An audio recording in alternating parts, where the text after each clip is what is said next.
Hello hello हाँ जी बोलो।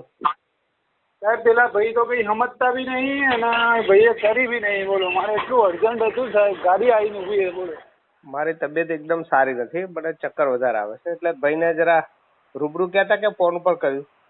Phone ઉપર કર્યું મેં કીધું તમે મને કહો તો હું ડાયરેક્ટ ક્યાં આવી જાઉં એમ, પણ ભાઈ પછી એના ભાઈ ફોન જ નહીં ઉપાડતા ભાઈ. ફોન કરી જુઓ ને, પાછો ફોન કરી જુઓ ને. તો એટલે છેલ્લે ભાઈ એવું કીધું કે કિશોરભાઈ આવશે ને પછી જ થશે, કે મારાથી નહીં ખબર પડે એમ.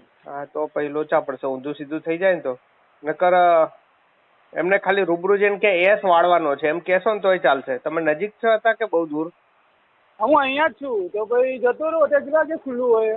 હા એમને હજી ખુલ્લું જશે. એમને એમ કહેવાનું કે એક એલ વાળવાનો અને એક બીજું બાજુ ઊંધું વાળો ને એક સળીઓ લઈને બતાવી દેવાનો. સળીઓ કે લાવો ને વાયર, એટલે કે હું વાળીને બતાવું તમને, સમજે? ઓકે ઓકે એવું બતાવજો ને એટલે થઈ જશે. એ કરતા નથી પણ હવે કેવું થાય, તમારું અર્જન્ટ પડ્યું છે એટલે એમને સમજાવશો ને તો કરી દેશે. ઊંધું થઈ જાય તો લોચા પડી જાય.